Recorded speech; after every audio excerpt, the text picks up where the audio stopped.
নজর রাখবো পরবর্তী খবরে। ফের একবার বিহারে নীতিশ কুমার। বছর শেষে বিধানসভা ভোট বিহারে। নীতিশের দল জেডিইউ রাজ্যের মুখ্যমন্ত্রীর কুর্সিতে তাকে বহাল রাখার বার্তা দিয়ে প্রচারে নেমে পড়েছে। ভোটে নীতিশের নেতৃত্বে লড়বে এনডিএ, কিন্তু ফের নীতিশকে মুখ্যমন্ত্রীর মুখ করতে বিজেপি আগ্রহী কিনা তা নিয়ে ধোঁয়াশা রয়ে গিয়েছে। এরই মধ্যে এনডিএ শরিক এলজেপি সুপ্রিমো চিরাগ পাসওয়ান বিধানসভায় প্রার্থী হওয়ার কথা ঘোষণা।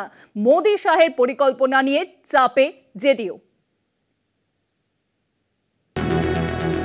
আগামী নভেম্বরে 243 আসনের বিহার বিধানসভা ভোট।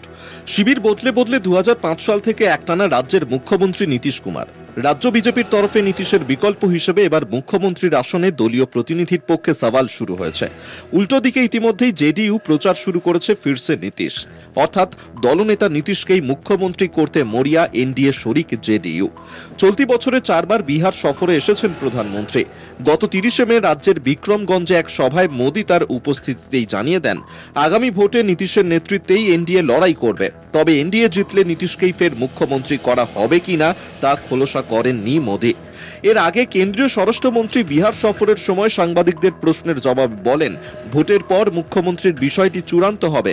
স্বভাবতই নীতিশের ভবিষ্যৎ নিয়ে এনডিএর অন্দরেই টানাপোড়েন শুরু হয়েছে। রাজনৈতিক মহলের প্রশ্ন, বিজেপি কি মহারাষ্ট্রের মতো ভোটের পরের প্ল্যান বি সাজিয়ে রেখেছে? মহারাষ্ট্রে শিবসেনায় ভাঙন ধরিয়ে একনাথ শিন্ডেকে মুখ্যমন্ত্রী করে ভোটে নামে, কিন্তু বিপুল জয় পেতেই বিধানসভার বৃহত্তম দল হিসেবে বিজেপি মুখ্যমন্ত্রীর আসন দখল নেয়। মুখ্যমন্ত্রীর পদ থেকে বিজেপির দেবেন্দ্র ফডনবিসের মন্ত্রিসভার উপমুখ্যমন্ত্রীর পদেই তুষ্ট থাকতে হয় একনাথকে। বিহারে এনডিএর শরিক হিসেবে জয়ী হয়ে একাধিকবার শিবির বদলে বিজেপিকে বিড়ম্বনায় ফেলেন নীতিশ।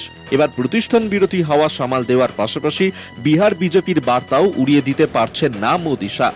এরই মধ্যে গত লোকসভা ভোটে 5 আসন জেতা লোকজন শক্তি পার্টি বা এলজেপির সুপ্রিমো সাংসদ চিরাগ পাসওয়ান বিধানসভায় লড়বেন বলে জানিয়েছেন। সংশ্লিষ্ট মহলের মতে মোদী শাহের খুঁটি হয়েই নীতিশকে চাপে রাখতেই চিরাগকে আসরে নামানো হচ্ছে।